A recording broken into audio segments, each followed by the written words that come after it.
Salut à tous et bienvenue sur la chaîne JKM Officiel TV. Et nous continuons avec la série de vidéos intitulée Délivrance nationale pour la Côte d'Ivoire. Et aujourd'hui, dans cette vidéo, je vais parler quelque chose de très important pour la Côte d'Ivoire. Il s'agit de ce que j'appelle l'identité spirituelle ou bien l'identité surnaturelle de la Côte d'Ivoire. Vous savez, la parole de Dieu dit, l'Éternel a tout fait pour un but.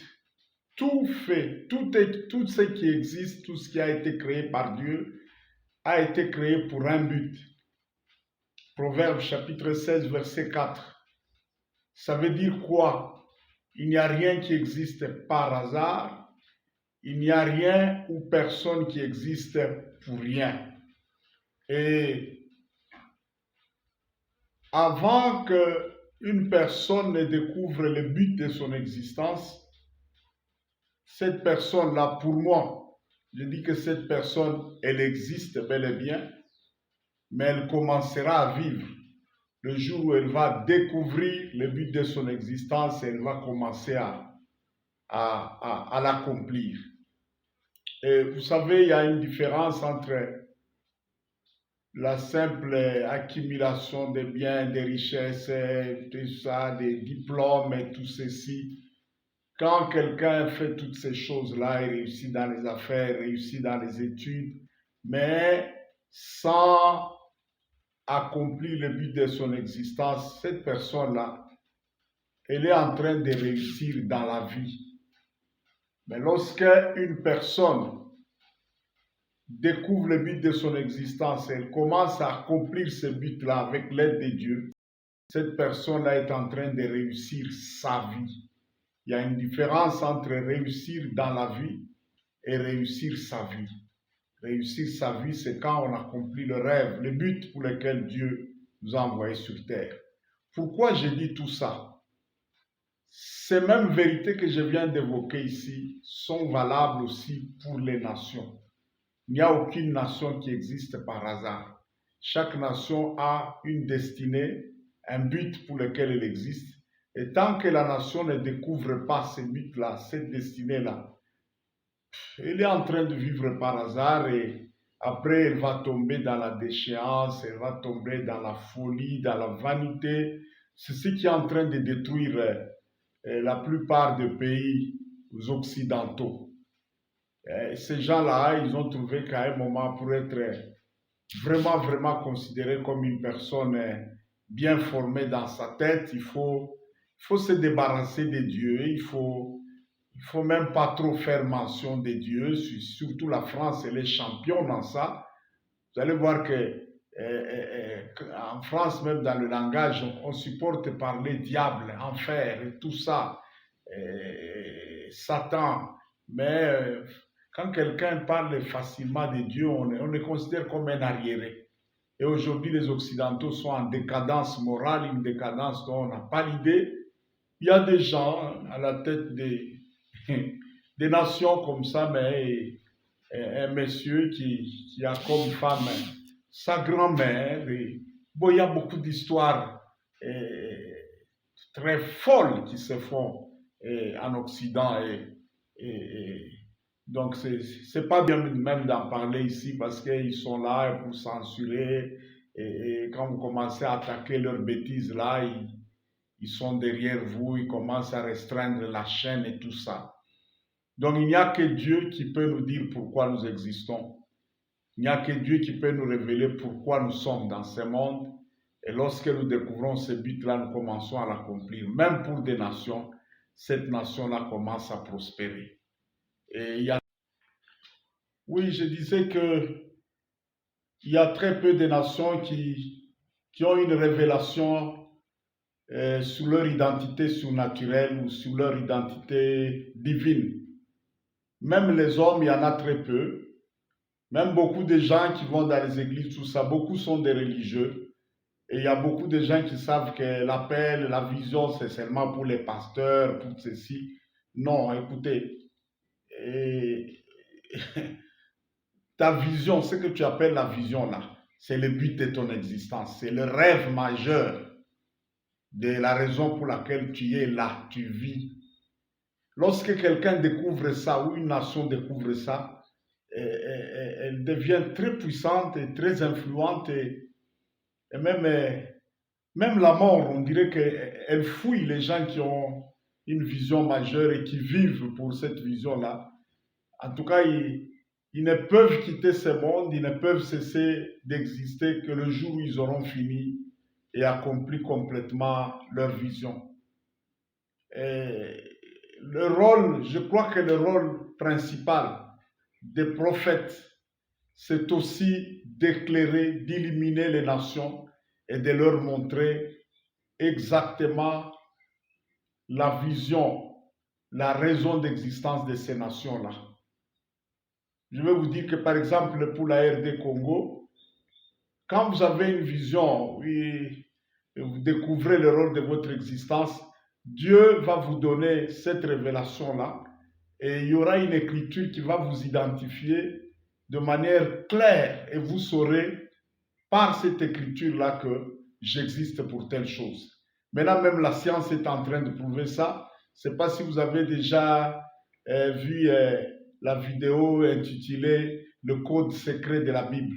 Ce sont des scientifiques, la plupart sont des juifs, qui ont testé, qui ont mis sur pied un algorithme cet algorithme a fini par démontrer que chaque personne qui existe a une écriture dans la Bible qui lui cède des codes et d'identité surnaturelle. Cette écriture-là retrace un peu son existence, sa vie et les lignes majeures de sa vie. La même chose aussi pour les nations.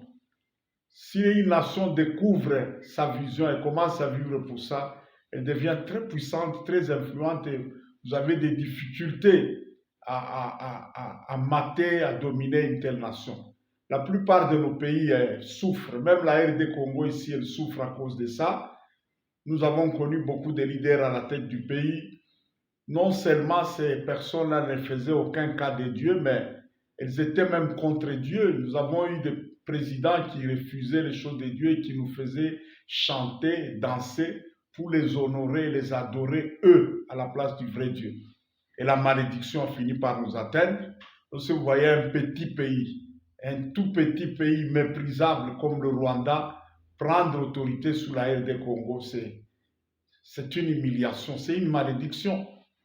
Et heureusement, nous avons eu maintenant un chef de l'État qui a remis les choses à sa place, qui a remis Dieu à sa place et qui a eu le culot même sur la place publique, au stade des martyrs, de demander pardon pour les cultes de la personnalité, la place de Dieu qui a été prise par nos leaders, qui a remis Dieu à sa place. Et dans quelques instants, cette guerre qui a pris 30 ans là, elle est en train de se terminer et ce pays qui était devenu comme un torchon sur le plan international commence à récupérer sa valeur.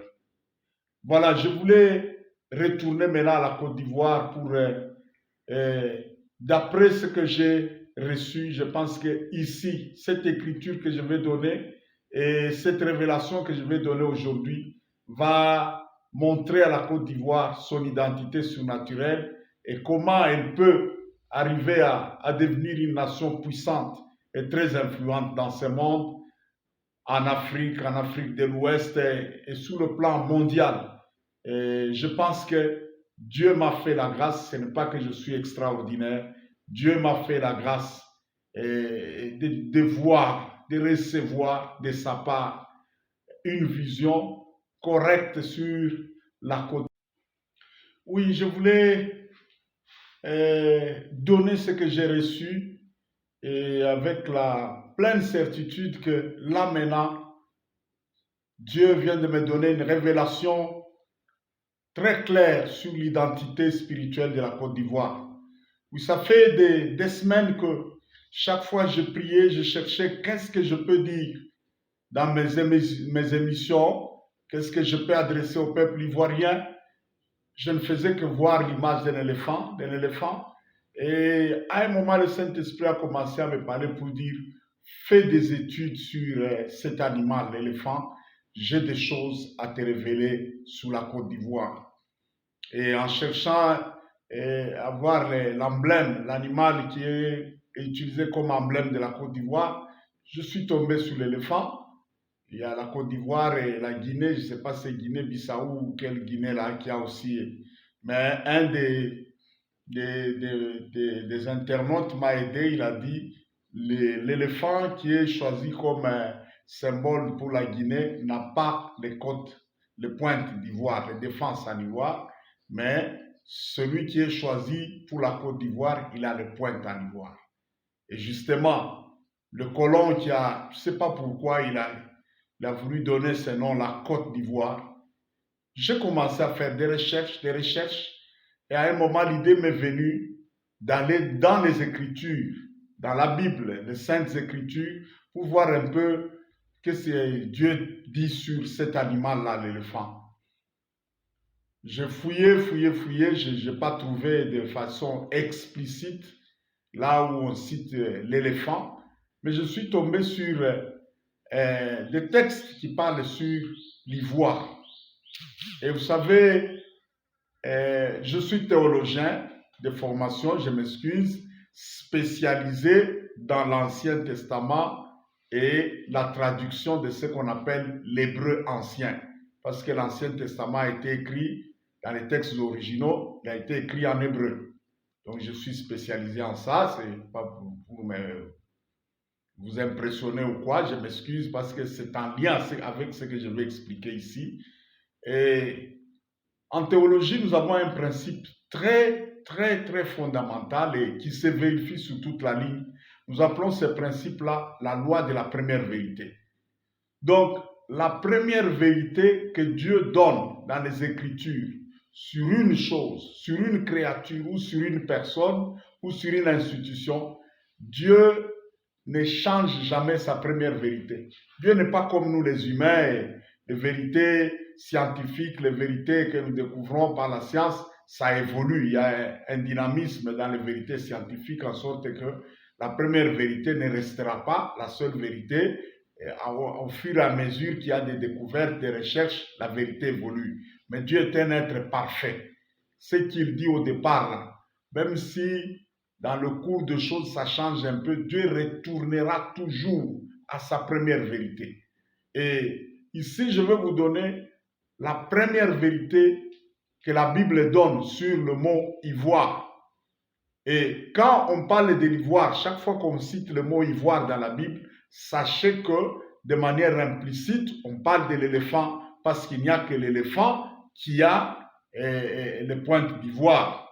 Il n'y a que l'éléphant qui en a. Donc, bien qu'on parle des rhinocéros et d'autres animaux à cornes et tout ça, mais l'ivoire est spécifique, propre à l'éléphant. Alors, il y a un texte, le premier texte qui parle de l'ivoire, c'est dans le premier livre de Rois, 1 Roi, chapitre 10, verset 18. Ça concerne le roi Salomon. La Bible nous dit ceci: le roi fit un grand trône en ivoire et il le couvrit d'or pur. Donc ici, dès la première vérité, l'ivoire est directement attaché au trône.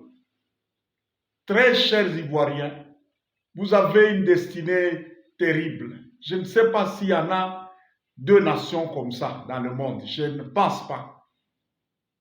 Donc, les symboles nationaux là, de votre pays et qui se trouvent même dans votre appellation là, côte. Oui, je disais la première fois que Dieu fait mention de l'ivoire dans sa parole, l'ivoire est directement rattaché au trône. Et pas n'importe quel trône. Le trône de Salomon, le trône du fils de David. Et Salomon, c'était l'image du fils de David qui devait le succéder et pérenniser le règne de David. C'est l'image du Messie. C'est l'image du Christ. Donc le trône du Messie, le trône messianique a comme symbole l'ivoire. Donc avec ça, je voudrais que vous puissiez arriver à comprendre que cette nation qui porte le nom de Côte d'Ivoire a essentiellement une destinée d'être une nation royale, une nation leader, une nation dirigeante, une nation appelée à influencer et à diriger les autres, la nation ivoirienne.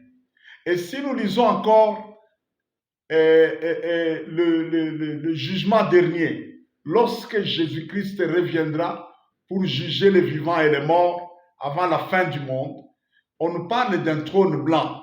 Dans Apocalypse, je crois, Apocalypse 20, verset 11, on parle Jean a vu descendre du ciel un trône blanc, les cieux et la terre ont disparu et tous les morts sont ressuscités, et tous ceux qui étaient ensevelis dans la mer, dans la terre, et tout ça sont ressuscités, ils se sont placés devant ce trône pour être jugés chacun selon ses œuvres. Mais en décrivant ce trône, Jean dit qu'il a vu un grand trône blanc. Maintenant, pour nous les théologiens, il y a deux courants. Bien qu'il n'ait pas fait mention encore de l'ivoire là-bas, il y en a qui disent que cette blancheur-là attachée à ce trône, ce trône-là devrait être un trône d'ivoire. Bien que la blancheur-là est symbole de la justice, de l'impartialité, mais il y en a qui ont dit que pour qu'un trône soit totalement blanc comme ça, c'est qu'il a été fait en ivoire. Et il y a d'autres commentateurs qui disent que c'est un trône qui devait être en marbre blanc. Mais même là aussi, l'ivoire est blanc, ce trône aussi est blanc, mais on ne sait pas dire avec autorité si vraiment ce trône sera en ivoire, mais il y a beaucoup de chances que même ce trône du dernier jour-là soit un trône en ivoire. Alors avec ça, j'insiste maintenant de la part de Dieu, parce que c'est depuis hier que j'ai reçu maintenant la pleine certitude, et vous me voyez maintenant parler de ça avec autorité. C'est parce que j'ai reçu une vision claire, basée sur une écriture claire de la Bible, et même deux écritures. C'est pourquoi j'en parle. Côte d'Ivoire, vous avez une destinée royale, vous avez une destinée de leader, d'être une nation leader, une nation royale, en Afrique de l'Ouest, en Afrique en général et dans le monde. Mais maintenant, attention. Il y a deux valeurs que vous devez cultiver qui sont attachées au trône. Un trône qui ne répond pas à ces deux valeurs-là, qui ne conserve pas, qui ne lutte pas pour avoir ces deux valeurs morales, ces deux valeurs fondamentales, spirituelles, ce trône-là va s'affaiblir, ce trône va tomber. Attention à cela. Si vous lisez dans le psaume 89, verset 14, on nous parle du trône de Dieu lui-même. On dit que Dieu a pris deux valeurs fondamentales pour que son trône soit stable et inébranlable. Dans le psaume 89, verset 14, on nous dit « La justice et l'équité sont la base de son trône. » Donc Dieu lui-même, pour rendre son trône solide et fort, il a deux valeurs sur lesquelles il se base sérieusement. C'est que le trône de Dieu est fondé sur deux grandes valeurs, la justice et l'équité. Côte d'Ivoire, vous devez tout faire pour que dans votre caractère, dans votre ADN, dans votre... Oui, je disais, faites tout sur le plan éducationnel, sur le plan religieux, sur le plan spirituel, à tous les niveaux, sur le plan familial. Faites tout pour que ces deux valeurs deviennent votre ADN, votre sang, votre âme, votre culture, la justice et l'équité. Si ces deux valeurs-là ne sont pas bien intégrées et elles ne deviennent pas votre caractère et votre âme, vous ne saurez pas atteindre la destinée glorieuse qui vous est réservée, et cette nation va connaître un échec et une déchéance dans sa destinée. Ça, je vous l'ai dit. Je vous l'ai dit. Et toute ma prière en cet instant, c'est que ce message soit bien compris. Et je sais qu'il y a des hommes de Dieu ou un puissant qui, quand elles annoncent la parole de Dieu, je vois les éléments de cette vision, elles sont incorporées dans ce qu'elles vous annoncent là. S'il vous plaît, Côte d'Ivoire, sans la justice et l'équité, cette nation ne va pas réussir sa destinée. La justice est simple à comprendre. Les dictionnaires les définissent comme étant la qualité de ce qui est juste, de ce qui est impartial ou équitable.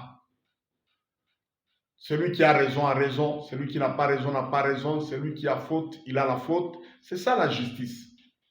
Et l'équité, c'est justement ces principes modérateurs du droit objectif selon lesquels chacun peut s'attendre à un traitement juste et égalitaire et raisonnable, sans qu'il y ait exception de personnes ou préférences particulières. Donc l'équité, c'est justement ce principe du droit objectif qui fait que chacun s'attend à ce qu'il sera traité et jugé de manière équitable sans qu'il y ait des exceptions ou des préférences. Vous voyez, il y a des choses qui font dégrader cette nation lorsque, excusez-moi en tout cas, quand maintenant il y a des émissions sur les chaînes étrangères sur lesquelles on parle pour dire il y a eu tricherie, en 2010 c'était tel qui devait passer et l'autre là n'était pas passé. Je ne sais pas si c'est vrai, je ne sais pas si c'est faux, je ne soutiens rien de tout ça, mais pareilles choses ne doivent pas être mentionnées dans cette grande nation-là.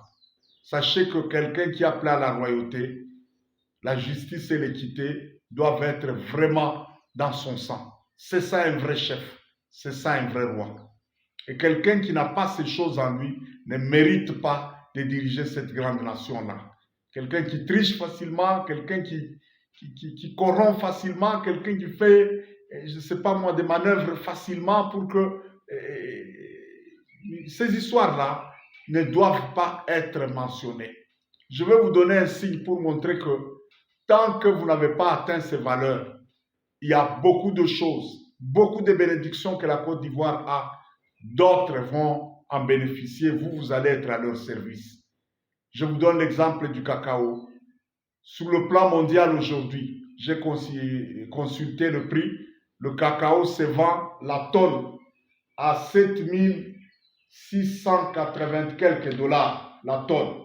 C'est ça le prix de vente actuel du cacao, 7867 dollars la tonne. Mais ceux qui prennent votre cacao, qui les transforment, la Suisse, c'est le plus grand, le premier producteur mondial du chocolat. Aujourd'hui où nous parlons, la Suisse vend une tonne de chocolat à 12 800 dollars la tonne. Et calculez maintenant, vous produisez à peu près 2 millions de tonnes de cacao. Et cela vous amène à avoir 15,734 milliards de dollars par an. Mais celui qui n'est pas producteur de ce cacao-là, qui ne fait que le prendre, le transformer, il bénéficie 25,6 milliards. Mais attention, s'il y a une des nations qui a le sang et l'équité de la justice, et pas de tricherie, c'est la Suisse. Oui, très cher Ivoirien, vous avez une destinée royale. Excusez-moi si j'ai été un peu peut-être trop dur dans mon langage. Je vous demande pardon, mais comprenez que je vous aime et j'ai un grand souci, un grand fardeau. En fait, j'ai un mandat prophétique reçu de Dieu pour réveiller cette nation, pour compléter ce qui s'est fait par les hommes de Dieu qui sont parmi vous. Que la grâce de la royauté puisse s'emparer de vous, Côte d'Ivoire. Qu'à partir de cet instant, votre ADN, votre code génétique soit modifié de manière surnaturelle. Que la justice et l'équité puissent être votre ADN, votre sang et votre culture. Soyez un pays de justice et d'équité. Soyez une nation de justice et d'équité.